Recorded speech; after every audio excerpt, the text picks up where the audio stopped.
Bien-aimé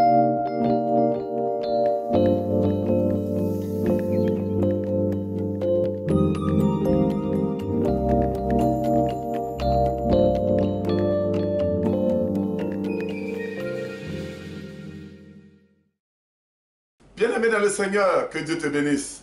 Et merci d'être encore présent à ce numéro de Vérité Véridique. Et la parole que nous allons partager aujourd'hui se trouve en Genèse 4, versets 7 à 8. Il est écrit, versets 6 à 8 plutôt. Et l'Éternel dit à Caïn, pourquoi es-tu irrité et pourquoi ton visage est-il abattu? Certainement, si tu agis bien, tu relèveras ton visage. Et si tu agis mal, le péché se couche à la porte et ses désirs se portent vers toi. Mais toi, domine sur lui. Cependant, Caïn adressa la parole à son frère Abel. Mais comme ils étaient dans les champs, Caïn se jeta sur son frère Abel et le tua. Je voulais partager un message avec toi. Et le titre que je vais lui donner, c'est si tu agis bien, toi aussi tu seras accepté. Frère en Christ, sœur en Christ. Ce message-là se tourne vers toi particulièrement. C'est qu'il intéresse tout le monde. Mais je voudrais simplement le tourner aujourd'hui sous le prisme de parler à ceux qui confessent qu'ils ont reçu Jésus-Christ de Nazareth.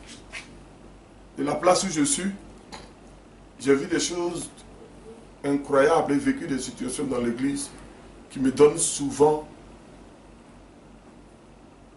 à penser et à croire qu'il y a encore beaucoup de travail à faire dans la maison de Dieu. Dans le contexte de cette parole, Abel et Caïn ont offert chacun un sacrifice à Dieu. Chacun selon ce qu'il a. Et le sacrifice de l'un a été agréé et l'autre n'a pas été agréé. Celui dont le sacrifice n'a pas été agréé était irrité de colère, de jalousie.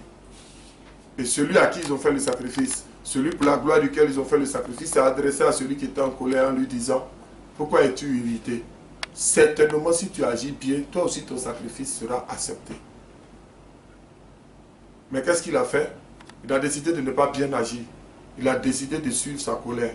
Et la Bible dit que le péché de colère était à sa porte, attendant juste d'avoir accès à lui. Il a décidé non pas d'agir bien, mais plutôt d'agir selon son instinct ou poussé par une force méchante à l'intérieur de lui. Et il a préféré tuer son frère. Combien de personnes sont mortes dans nos églises, tuées par leurs propres frères en Christ? Aujourd'hui, l'église souffre d'une chose terrible.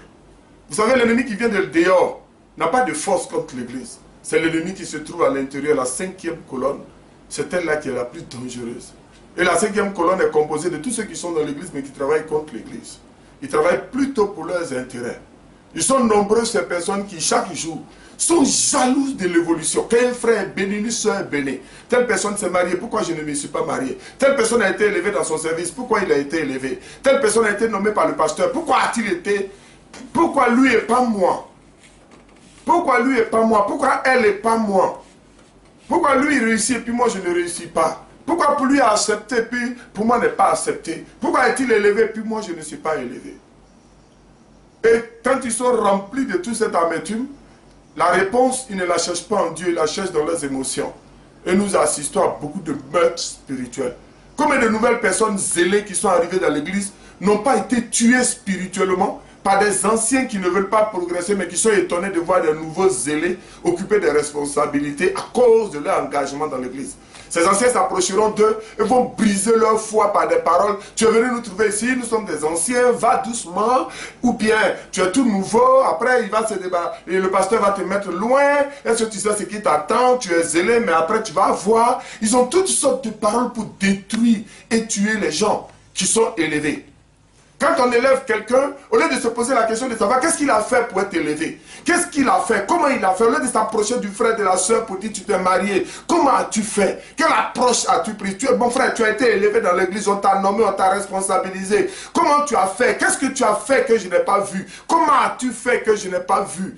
T'es-tu pas allé voir le pasteur pour lui dire, ah pasteur, vraiment je voulais ce poste, je travaille dans ce sens, mais comment ça s'est passé, puis l'autre a mérité ce poste-là plus que moi. Qu'est-ce que je dois faire pour que moi aussi je puisse. Qu'est-ce qui m'arrive? Qu'est-ce qui me reste à faire? Qu'est-ce que je dois être? Qu'est-ce qu'il faut que je fasse pour pouvoir arriver à tel niveau? Et le pasteur va t'aider à atteindre ce but et toi aussi tu seras responsabilisé.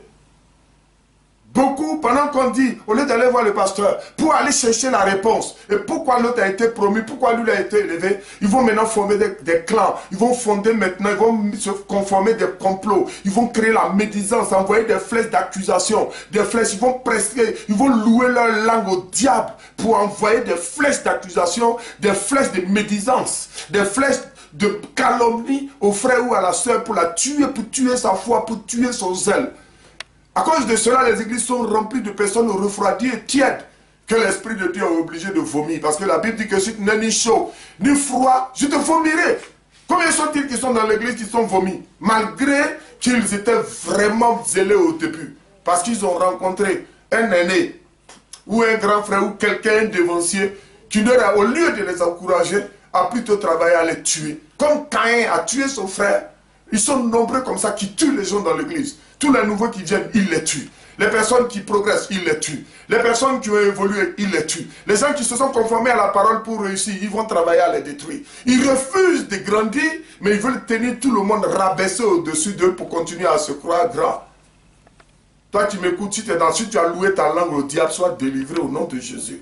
Si tu es dans cette position, tu ne cherches pas à progresser, mais tu empêches les autres de progresser dans l'église. Je prie que le Seigneur te fasse grâce. Et que l'Esprit de Dieu te révèle qui tu es, afin qu'il te révèle ton péché, afin que toi aussi tu puisses te remettre en cause et changer.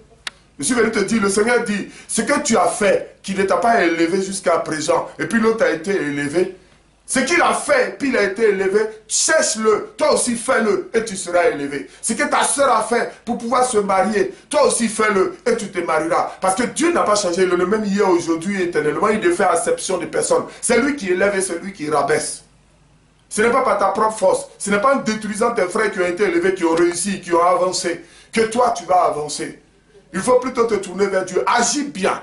Dans cette parole, Dieu dit, si tu agis bien, toi aussi tu seras accepté. Si tu agis bien, toi aussi tu seras élevé. Si tu agis bien, toi aussi tu seras à la tête et non à la queue. Si tu agis bien, toi aussi tu auras un enfant. Si tu agis bien, toi aussi tu vas recevoir un avancement. Si tu agis bien, toi aussi tu seras responsabilisé dans l'église. Si tu agis bien, toi aussi tu seras honoré dans l'église. Tout ce que Dieu te demande, c'est de bien agir. Parce que le péché, chaque jour, il est là à notre porte. La Bible dit que le diable rôde cherchant qu'il va tuer, qu'il va dévorer. Chaque jour, il est là, il est à ta porte en train de te faire des suggestions. Mais la Bible dit que si tu lui résistes et que tu agis bien, alors il va s'éloigner de toi. Donc je vais t'appeler ce jour, au travers de cette parole, à revenir, à rechercher, à te mettre dans une position de quelqu'un qui veut progresser. Te tournant toujours vers Dieu, lui demandant qu'est-ce que tu as fait, que ferais-je pour faire ton œuvre. Voilà la phrase que Dieu attend, voilà la prière que Dieu attend de toi. Comment est-ce que je dois te servir, Seigneur? Comment puis-je faire pour chaque jour améliorer mon service et ma relation avec toi? Voilà la parole, voilà la pensée et voilà la prière de quelqu'un qui veut évoluer et qui ne veut pas tuer son frère ou sa soeur.